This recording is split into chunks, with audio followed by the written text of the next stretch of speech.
I'm doing a lot of these fast Edric games, and I'll continue to do that probably till interest dies out. This one here starts with it's 7 games, and I'll display the deck at the end. Starts off with me winning the dice roll. I'm playing against, looks like Daxos of Miletus, piloted by Orion Blade. And this is my initial hand here, so I take a mulligan into this one. It's a keeper, so we'll just go ahead and power through these. First couple of turns, very easy development. Go ahead and take Raphaelos and hit him for 1. And then ramp into Signet Edric, draw a card. Plays as a commander. I've never actually seen that commander do anything ever. But I take it anyway. So I draw another card and then go ahead and just clove my Hive Master. Play a clamp. So he gets his commander back and start clamping and drawing.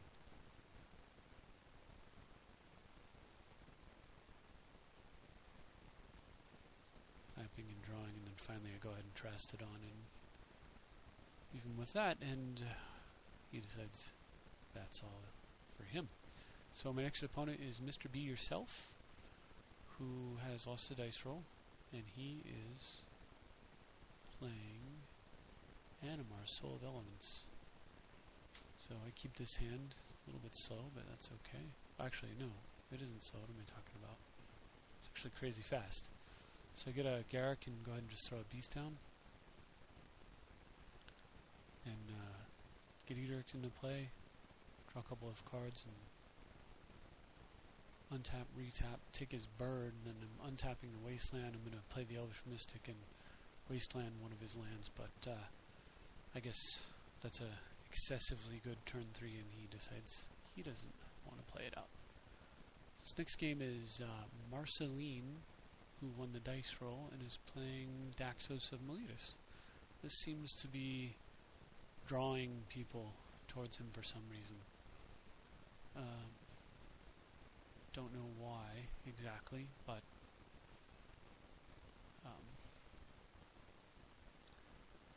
so anyway, he Trinket Mages for white mana,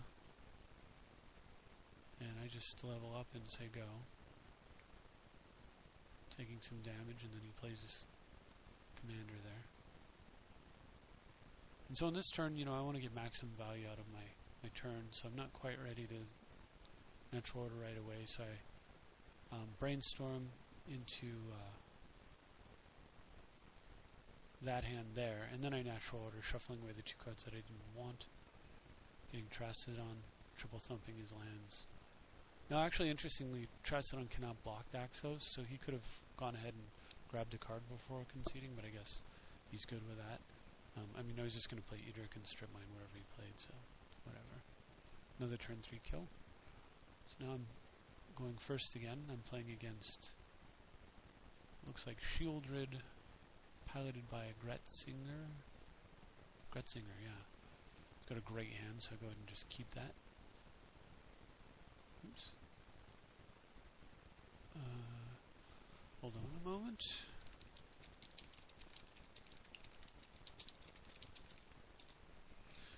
So I level up and go ahead and just play Glenalendra instead of ramping any further.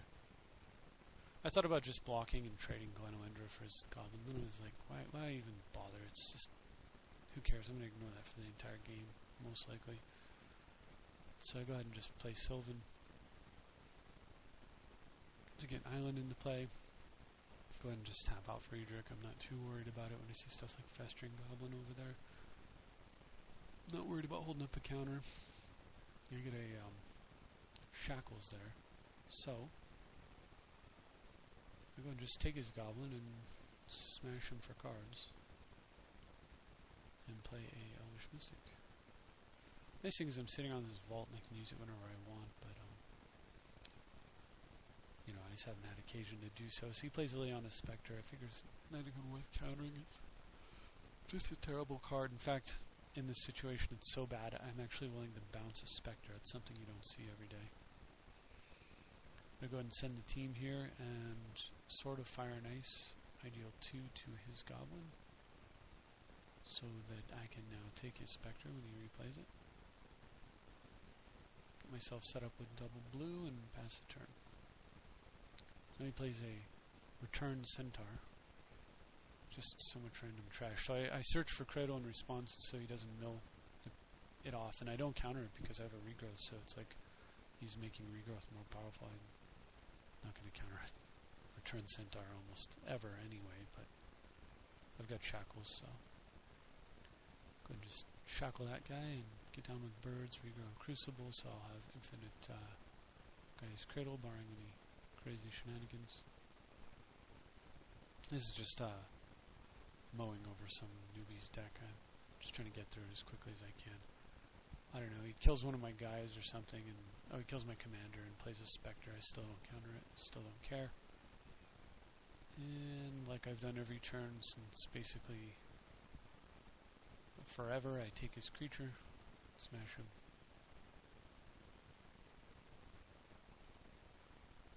It's a game of him playing creatures so I can take him and beat him in the face with it. So now I'm playing against Savagery, who has won the dice roll, and he is playing Zur the Enchanter. So, alright, a good commander. Hopefully this will be interesting. He leads off with a Chromox Soul Ring Expedition Map Relic. Yeah, I'd call that interesting. So, my play, I just get Boreal Druid. And he's going to be exiling cards from my graveyard, of course. So he fetches himself a command tower, makes perfect sense. And I have Viridian. I was actually kind of tempted to take the Mox because colorless mana. He needs 3 colors to get Zur out. But he's 2 turns away from Zur. It gives me time, and Soul Rings is too powerful, so take it down. Now he's 1 turn away from Zur, which is scary because I'm 1 turn away from, I don't have the mana to Sower or Opposition yet. So he plays Oppression, which is very weird. I haven't seen that in any Zur decks before. I don't know why it's in there. Excuse me. So I go ahead and just draw a Tree Speaker, throwing away a Masticore, level it up and hit him for some damage. He gets down with an O-Ring, setting me back, discarding his island. Interesting choice. So with aplomb, I suppose, I reach over and pluck a Vedalken Shackles. I don't have to worry about his commander for a bit. Then I play Edric, pitching a artifact mana, draw a replacement card. Get in there with my guys. He actually condemns Edric. You almost never want to attack, but I figured, what are the odds, right? Well, pretty good, I guess. So he discards Wheel and Deal. I don't know. So now I'm playing against an Oppression with no Edric. But I have Shackles. And I play Finhorn Elves, throwing away Snapcaster. He's not so good against Relic of Progenitus. My opponent animates my guy, but there's nothing for him to flash back. Condemn doesn't really work too well, so I just steal it. Now that I've got 4 mana, go ahead and play Opposition. Tossing Regrowth. It's funny how he gets this relic that he refuses to sack. Okay, he finally sacks it. And of course, this game I draw every single graveyard relevant card I have in my deck, barring 1. Anyway, so he does get his commander down. But I like it, so I take it. Throw away a land, figuring, at some point I'll get Crucible down, right? And I just tap down some of his mana, of course. Attack for a Sylvan Library. He's pretty well done. So he Imperial Seals, but you see what I've got in my hand, so I'm sure you can imagine what's about to happen. I'm guessing, what could he get? Teferi's Response to Decree of Pain? And I can't think of anything that would save him. But I decide I'm going to take a peek. Put it on the bottom, and it was Reigns of Power. Reigns of Power. So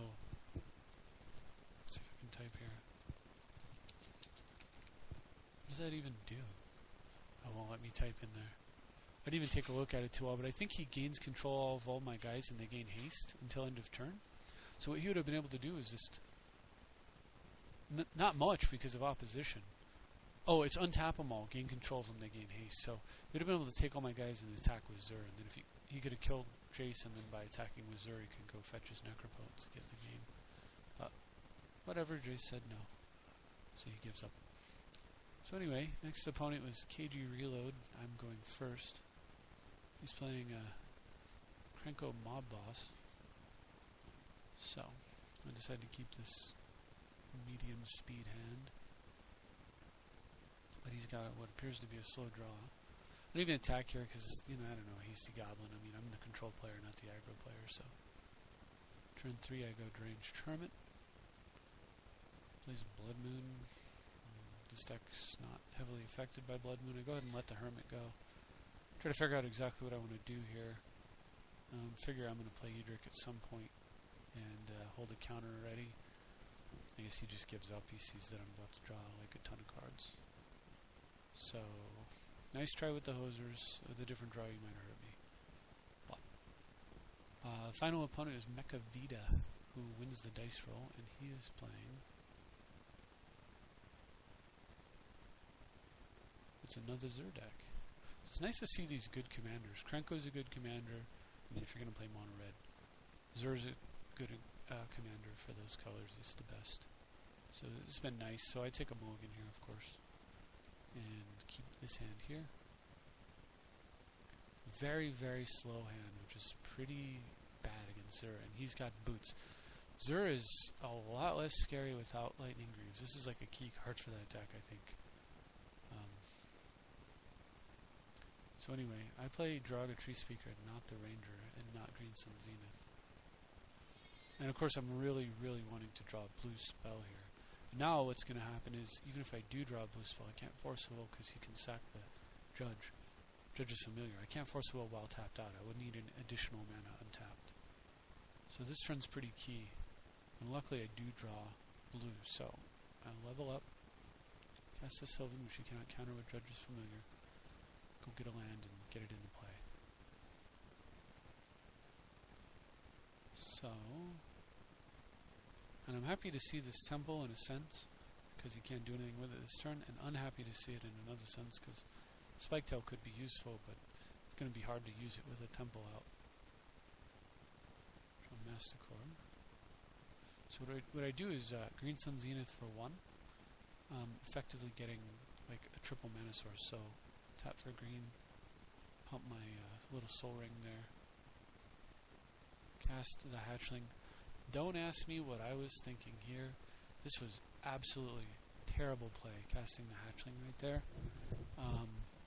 because now I can't force a will. And basically, so I cast Edric, and if I don't draw a blue spell, I am completely hosed.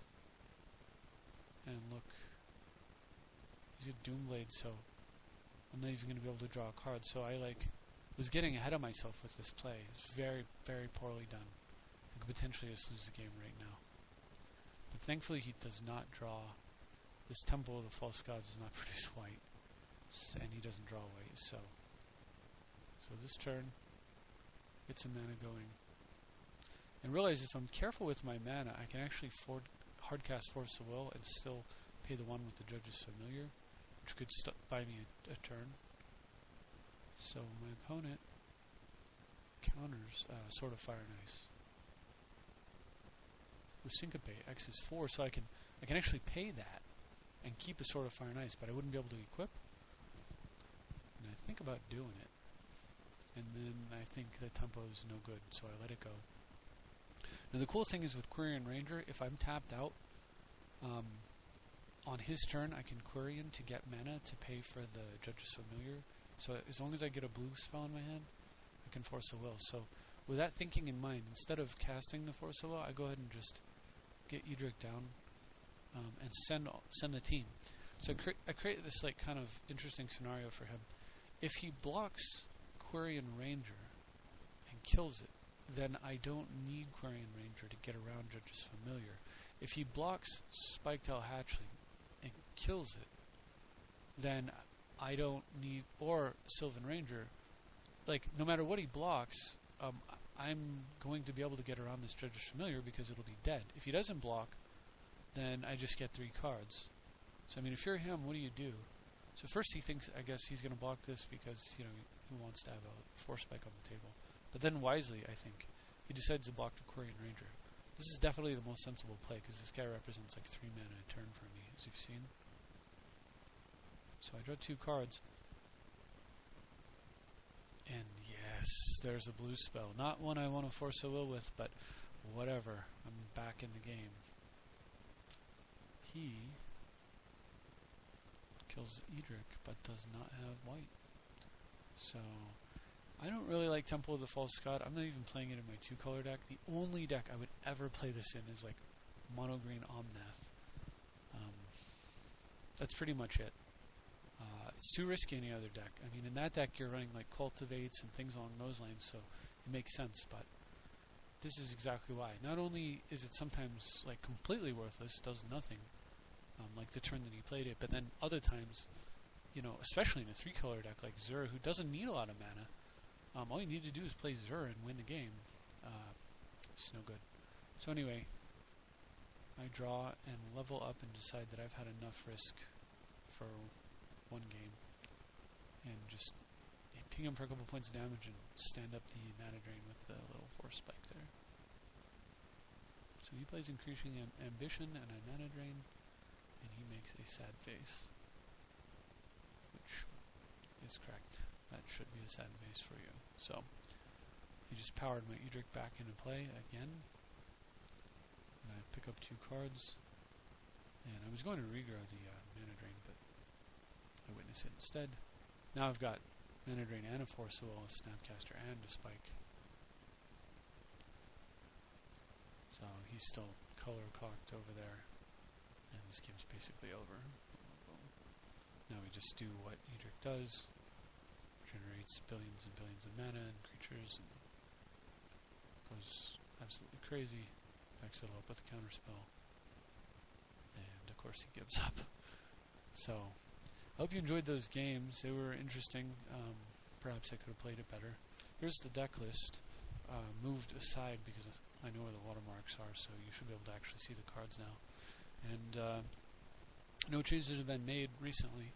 So anyway, a lot of fun, and appreciate you watching, and we'll see you next time.